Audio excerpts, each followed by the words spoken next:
Hello, my name is Glenn Pennington. I'm a psychotherapist, and I'm here to talk about a book that was recently published by a good friend and colleague of mine, Geoffrey Windham, who's recently published a book, How to Find Yourself Without Looking, a book that I've read and enjoyed recently, and it's available through the publishers PS Avalon, and it's £10. And the idea of this interview is to introduce you to the book. Yeah. Okay. Is that okay, Jim? That's fine, yeah, absolutely. Okay, well, I've just finished the book. Okay. Finished the book a few days ago and enjoyed it.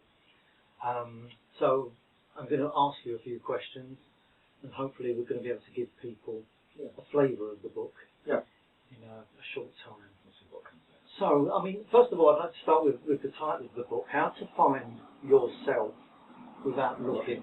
Yeah. It's yourself as opposed to yourself. It is. That was intentional. It was intentional. Okay. Can you tell us a little bit about that? Yes. Well, these days, one of the things I'm interested in is what people say, and sort of in general conversation. And one of the sort of fashionable things at the moment is people talking about, oh, now I find myself, or you really need to find yourself. Like on the shows, the talent shows. One of the things the judges will say is, you really know who you are, and that's a good thing. And I often think what people mean by that. What do people mean when they say, yes, I know who I am, or I need to find myself, or now I found myself, and that's a good thing. What they actually mean by self. So that's why I separated the word, to emphasise self aspect of what it is that people seem to think is a good thing to find. Okay, so who is the self? What is the self? Who is the self? Is there a self at all? And if there is a self, who is it that's looking for that? Is there something apart from the self that can find the self? Or is it the self looking for the self? Or is it all just a game? Okay, I think that's a nice way of leading us into my next question, which, was, can you give us a synopsis of the book? I mean, it's a nice thin book. Thin book. I enjoy thin books. So can you give us a synopsis of the book? Yes. It's about the term I use, usual me. Usual me is a blanket term for all of me that exists here in this. Everything I do, everything I think, everything I know, all my actions, all my past, all my futures, my expectations. One of the things I do in the book is give a big long list of what usual me is. And also what usual me isn't, all the things that I'm not. Because as far as I can tell, me, usual me, or my Geoffrey-ness as I put it, is defined by what I am not. So I localise myself to here. And in localising myself, I separate myself from the world. And then try to rejoin it.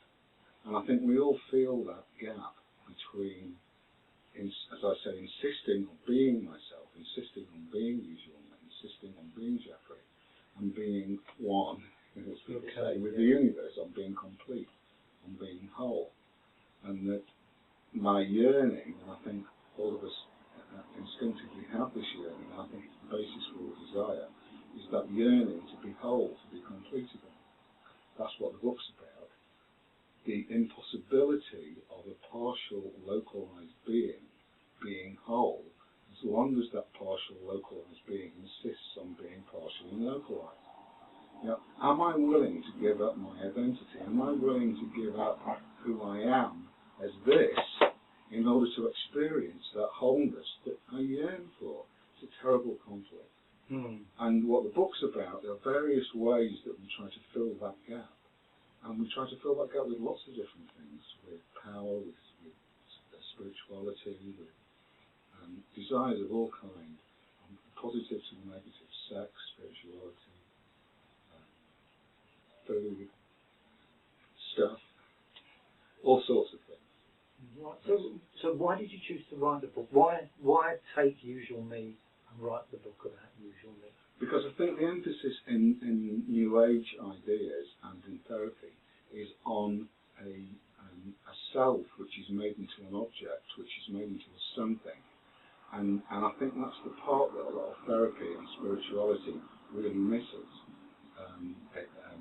terms of that trying to be whole again. So as I try to be whole, as I struggle, as I go into therapy, as I meditate for hours, as I read books and books and books, you know, eventually that's going to fail. Okay, so would it be inaccurate to say the book is a kind of manual? No, it wouldn't be inaccurate. It is a sort of manual. It's like a little map, in a sense, of all the ways that usual me can be. And hopefully that when people read it, they will be able to identify with that and see usual me for what itself. Of course, the language makes it difficult in what I just said, see usual me. Who would it be doing that? One of the problems we have is that we do split ourselves. The language splits, you know, the subject-object thing that people talked about before. But in my saying that, the language is deceptive because it appears there are two parts of me, and there isn't two parts of me. But for all intents and purposes, on a day-by-day basis, there is two parts of me. So part of what I'm trying to say is to honour the nothingness that I am, because I believe that I'm nothingness, and when I can be nothing, then I can be with you. It's my experience of you, it's my measuring of you as a person, and of course me, that keeps us separate. That in my when I can be humble enough to realise my nothingness, and I can really be with you as a human being. At the same time, I have to live a life. So knowing that, I believe, is my belief, knowing my nothingness helps me to honour the somethingness that yearns to be nothing. Okay. So I understand what you're saying, and you and I at a professional level might understand what we're talking about now, because we're both also interested in certain things. We share common interests. Yeah. However, the book could appear to be quite deep or very different or esoteric to some. That's true. And not to others, yeah. Fair to say. Who's the book actually written for? It's written for people who are already interested in this subject. I'm not searching for converts. There are people in the world who are not interested in self-discovery, in making spiritual progress or any of that stuff. And so I'm not seeking them as an audience. The people I'm seeking as an audience already have an interest in this kind of area. They may be Buddhists meditating, they may be people who have been in and out of therapy, they may be people who read the kind of books that displayed on the bookshelf here. That's the audience I'm looking for. So it's not a narrow, specific target audience that you've got. This book isn't written just for therapists. Not at all. Just for somebody who's experiencing anxiety or challenging. This is not a book about making anybody better. This is not a book. One of the people I like a lot, I think that's me later about, is Krishnamurti. And one of the most controversial things he says, I believe, is there is no such thing as spiritual progress. And I think that's a really interesting notion. And I have to say I can really get that. You know, the notion of wanting to sit on God's right hand because the left isn't good enough. I think that's apparent in the book, that there's a number of references to spiritual maybe teachers or spiritual platitudes or anecdotes, but there's no obvious, to me anyway, there was no obvious affiliation with a particular belief system. No. But there's references to Christianity, to Buddhism, to Taoism, to Judaism. Yeah. So you've kind of preempted a question that I wanted to ask you, and that was, you know, reading this book as I did, and being very aware that your background reading was quite broad. Are there spiritual teachers or philosophers or maybe psychologists, sort of eminent thinkers, that have influenced you and in turn influenced the book? Yes, but I want to add a rider to that, which is really the people that really inform me on my family and living life is really the informer.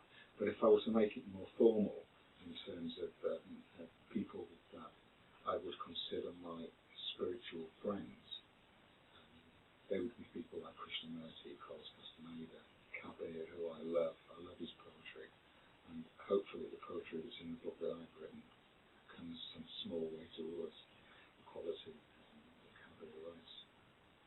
Okay, because once again you preempted me on one of the questions, and something else that was that I enjoyed about the book, but also raised a question for me was there is a lot of poetry in the book. There is. Considering the size of the book and the proportion of poetry to that, and I believe that that's your own poetry. Yes. In the main. Yes. Yeah. So with regard to the poetry, how important was that to have that in the book? Very. Does it play an integral part in you getting across what you wanted to? It is the integral part of this actually. I think prose is very interesting, but it's prose in the sense of reading a book is more referring to something. It's more about it. I think poetry is much more direct in the possibility of experiencing something which is not actually expressible. Mm-hmm. So for me, the art of poetry is if I read a poetry scene as if I stand in front of a painting or a piece of sculpture, am I moved by that somehow? And I may not know why and how I've been moved. So for me, the way the words are put together and the rhythm of the words, and even the length of the line or the number of stanzas in the whole thing, is as important as the actual content of the words themselves. So that as I read it, if I can get into the rhythm of it, and hopefully the reader does, then they will be moved in some way. And my last question, as sitting here representing the readership of your book, and this might be a question, this might be a non-question for you, would you like to think that the book's going to influence me or affect me? Yes. In any way? Absolutely. Otherwise, why communicate at all? How would you like it? How would you like to think it's affected me or influencing me? I'd like to think that it gives you an opportunity to look into your own life in a way that maybe you haven't looked at it before, in terms of honouring what you do and knowing that you don't know anything at all, and that is a very fine state to be in.